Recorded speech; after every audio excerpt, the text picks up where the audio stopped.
नमस्कार साथियों। मेरा नाम रामधनी पटेल है और मैं मध्य प्रदेश के छतरपुर ज़िले से हूँ। और जो मेरा क्षेत्र पड़ता है वो सरवई और चंदला क्षेत्र पड़ता है।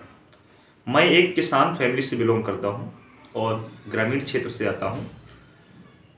जब भी मैं अपने घर वालों से, गांव वालों से या दूसरे रिश्तेदारों से मैं बात करता हूँ, क्योंकि इस समय क्या है कि जुताई का और बुआई का समय आ चुका है, और जब भी बात करता हूँ कि गांव में इस समय क्या चल रहा है, कंडीशन क्या है जुताई बुआई के, क्या आप लोगों को खाद मिली कि नहीं मिली, तो वहाँ से बहुत ही मार्मिक और बहुत ही दुख भरा संदेश आता है कि हमारे यहाँ मध्य प्रदेश में इस समय किसानों की क्या हालत है।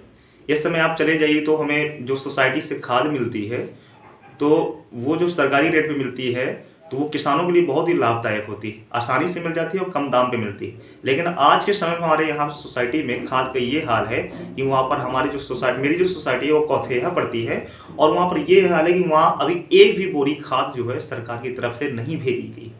किसान सभी प्रकार से परेशान है, हताश है और मजबूरी और लाचारी में बेचारा घूम रहा है। तो मेरा यही प्रश्न है कि क्या सरकार और जो हमारे क्षेत्रीय नेता लोग हैं, जो सो कॉल्ड नेता लोग हैं, जो अपने आप स्वघोषित नेता हैं, वो नेता जनता के लिए कोई नेता नहीं है, ना जनता उनको नेता मानती है, लेकिन उन्होंने अपने आप को जो नेता मान रखा है, सफेद कुर्ता में पहन के घूम रहे हैं। क्या उनका जो दायित्व है किसानों के प्रति, जो इतनी बड़ी बड़ी बातें करते हैं और जनता के बीच में जाते हैं, क्या केवल वोट के लिए ही वो केवल सब चीज़ें जो भी किया जाता है वो केवल वोट के लिए किया जाता है? आज जब किसान पूरा, मध्य प्रदेश का किसान जो पूरा परेशान है, आज उसको किसी की सुनवाई की जरूरत नहीं है। मैं अपने घर से जब घर बात किया शाम को, मुझे पता चला कि वहाँ खाद है ही नहीं। बेचारे वो लोग यूपी जा रहे हैं, यूपी में क्या कर रहे हैं कि वो लोग ट्रैक्टर लेके पूरा एक ट्रैक्टर कर ले रहे हैं, बुक कर ले रहे हैं। इसके बाद फिर बेचारे जा रहे हैं कहीं नरैनी और बांध और दूर दूर तक कि कहीं मिल जाए हम लोगों को खाद, लेकिन वहाँ भी उन लोगों को नहीं, वहाँ भी उन लोगों को बहुत लंबी लाइन लगानी पड़ती है बड़े सोर्स के साथ। वहाँ भी उन लोगों को खाद लेने जा रहे हैं, लेकिन वहाँ भी खाद नहीं मिल पा रहे। तो बहुत बड़े हालात हैं, किसान की कोई सुनने वाला नहीं है। अगर चुनाव है तो दुनिया भर के वादे किए जाते हैं, दुनिया भर की सुविधाएं दी जाती हैं और हर प्रकार की सुविधाएं दी जाती। अभी मेरे यहाँ सतना डिस्ट्रिक्ट में एक जगह बाई इलेक्शन हो रहा है, विधायकी का चुनाव हो रहा है, तो वहाँ देखो तो वहाँ हर चीज़ की सुविधाएं कर दी गई, खाद की कोई कमी नहीं। लेकिन पूरे मध्य प्रदेश में जहाँ चुनाव नहीं है वहाँ तो सब किसान हताश है, परेशान को।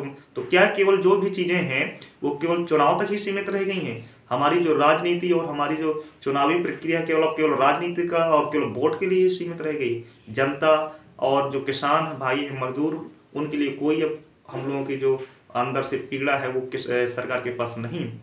मैं बड़ा दुख होता है, मैं अपने क्षेत्रीय जो मेरे सरवई और चंदला क्षेत्र से जो नेता, जो सो कॉल्ड नेता, मैं उनको नेता मानता नहीं, लेकिन सो कॉल्ड जो अपने स्वघोषित नेता है, मैं उनसे कहना चाहता हूँ कि केवल आप लोग जो है नेता, केवल नेताजी के साथ सेल्फी खींचने तक ही आप लोगों की नेतागिरी सीमित है, या केवल आप लोग जो अपना बालू खदान चलाने के लिए, यहाँ तक आप लोगों के लिए केवल नेतागिरी आप लोगों की सीमित है? मैं तो कहता हूँ जाइए आप किसानों के बीच में, अगर आपको सही में नेता बनना है और आप एक राजनीति में आना चाहते हैं और अपने आप को अच्छा नेता साबित करना चाहते हैं, तो जाइए किसानों के बीच में और उनकी समस्याएं सुनिए, पूछिए कि आप लोगों को खाद मिली कि नहीं मिली। अगर नहीं मिली तो आप उनको सरकार से, अगर नेता हैं आप तो आपकी पहुंच बहुत होती है, प्रशासन में होती है, नेता लोगों में होती है, मुख्यमंत्री तक होती है, तो आप उनकी बात रखिए और उनकी बात को जायज रखते हुए उनकी मांगें पूरी कीजिए, उनको सुविधाएं प्रोवाइड कीजिए। और मैं कहता हूं कि जिस दिन आप ये काम कर लेंगे तभी मैं आप लोगों को नेता सही में मानने लगूंगा। आप कीजिए ना, आप नेताजी के साथ सेल्फी खींचकर बड़ा प्राउड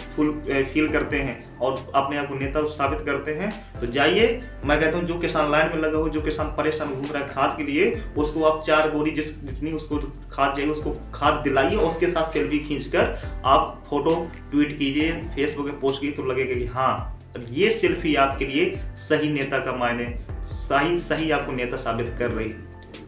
हमारे यहाँ, मैं सरवई क्षेत्र, चंदला क्षेत्र से आता हूँ और अपने यहाँ की व्यवस्था देखता हूँ कि हम लोग कितने पिछड़े हुए, हम लोग की सोच कितनी दबी हुई है। हम लोग किसी चीज़ का, हमें पता है कि समस्या है, लेकिन किसान की भी वही बात है, किसान भी है तो कोई विरोध नहीं। हम कहते हैं कि किसान इतना बड़ा क्षेत्र है हमारा सरवई क्षेत्र, खड़े हो जाइए एक बार आप, तो कैसे नहीं आप लोगों की मांगे पूरी होंगी। किसानों के साथ, मजदूरों के साथ बहुत ज्यादती होती, लेकिन बेचारे वो लोग आवाज़ नहीं उठा पाते। मैं अपना एक वाकया बताता हूँ कि पिछली बार सोसाइटी में जब अनाज जमा हो रहा था, चंदला हमारे यहाँ जो मंडी है वहाँ जमा हो रहा था, मेरे पिताजी वहाँ पर 7 दिनों तक डरे रहे मंडी में अनाज जमा करने के लिए। उनका अनाज जमा भी कर लिया गया, लेकिन जो पक्की रसीद है वो नहीं दी गई। और जो भी वहाँ पे सोसाइटी वो था, अध्यक्ष था, इसके बाद जमा करने के बाद 1 महीने तक अनाज रखा रहा, हम लोग इंतजार करके हमारा रुपया आने वाला है। और जब हम लोग बात किए तो बोला कि आप लोगों का अनाज तो जमा ही नहीं हुआ, हम तो जमा कर गए थे। बोले नहीं वो आप लोग जमा कर गए थे, लेकिन वो हम लोग जो फाइल थी वो खो गई, हम डाटा फीड नहीं कर पाए थे ऑनलाइन, इसलिए आप लोगों का माल जमा नहीं। क्या है वो फाइल खो जाना, ये हमारी गलती है, किसान की गलती है? हम तो अपना माल जमा करके 7 दिनों तक डले रहे मंडी में, हम तो जमा कर दी। वो तो आपकी जिम्मेदारी, प्रशासन की जिम्मेदारी, मंडी अध्यक्ष की जिम्मेदारी।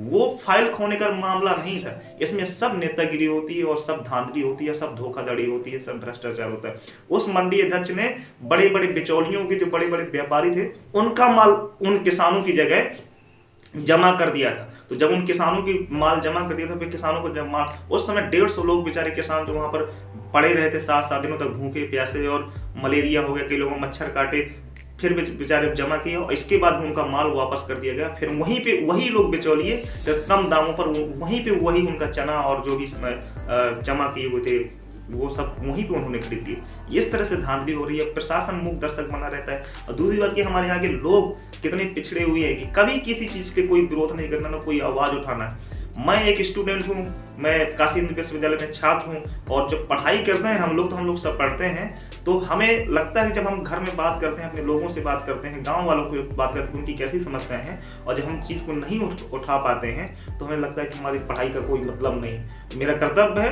कि आप सभी जो भी अपने आप को नेता मानते हैं क्षेत्र में, तो मैं कहता हूं कि आप जाइए किसानों के बीच में, उनकी समस्याओं को सुनिए, और जो है आप कहता हूं कि जो उनको खाद दिलवाइए और उनके साथ सेल्फी खींचिए, वही सेल्फी आपको सही मायने में राजनेता और नेता आपको साबित करती है।